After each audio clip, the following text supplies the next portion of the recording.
This is the Iowa Weather Report for Friday, June 28th, 2013. Now our first look at the 0Z GFS Model Run.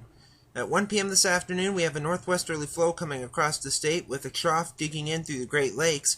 That'll be bringing in some disturbances today and even into tomorrow, and that means we'll have a few isolated showers and storms, mainly across the eastern counties, and more likely in the Great Lakes and even into New England. Highs today will still remain fairly warm, but it'll be cooling off. Highs in the upper 70s to lower to middle 80s, but it'll be much cooler here Saturday. The winds turn from the north.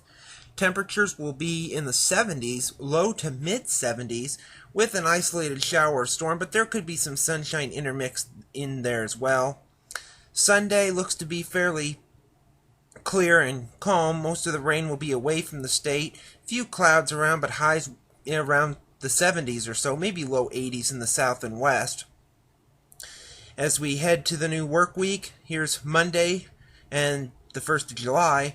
We have high pressure over the northern plains up into James Bay. That'll keep the winds out of the northeast and temperatures down in the 70s to low 80s. That goes for the same here on Tuesday. The GFS wants to put maybe a shower around. It'll be very isolated at that. Otherwise, mainly partly to mostly sunny with highs mid-70s to low 80s. Wednesday, the temperatures do start to warm slightly as the winds begin to back around to the south, but it looks like temperatures will still be roughly a few degrees below average, mid to upper 70s to lower to middle 80s, with maybe an isolated shower around. That goes for Thursday, the 4th of July. It looks like it'll be a fairly cool 4th of July, if this is to be right. Maybe high around 80 or so, maybe a shower around. We'll have to wait and see. And the week from today, on Friday, we have a system coming into the plain states as the flow begins to turn a little more zonal. The main westerlies way up to our north, however.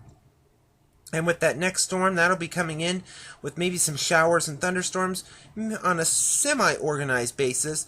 Temperatures will likely still be fairly cool, but warming up maybe around 80, maybe some lower to middle 80s if this is right. A couple days after that, as we head further into the extended period, here on July the 9th, we have a trough over the Great Lakes into New England.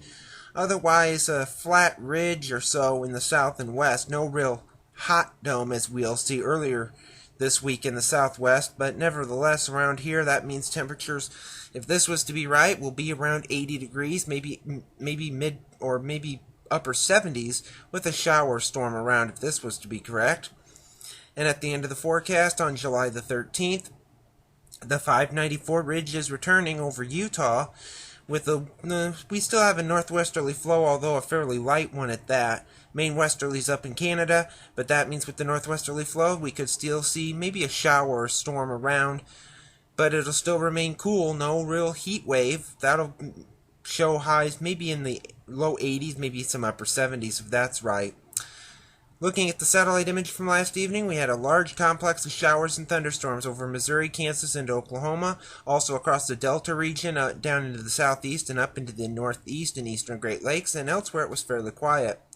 The watch warning map from last evening, several flash flood watches and flash flood warnings in New England, several river flood warnings around the Middle West, severe thunderstorm watch expiring in Kansas and Missouri, and heat and lots of heat in the south and west. The QPF chart, precipitation over the next 5 days through Tuesday evening at 7 o'clock, showing rainfall amounts will range from almost nothing in the western half to maybe a quarter to a half an inch over the east.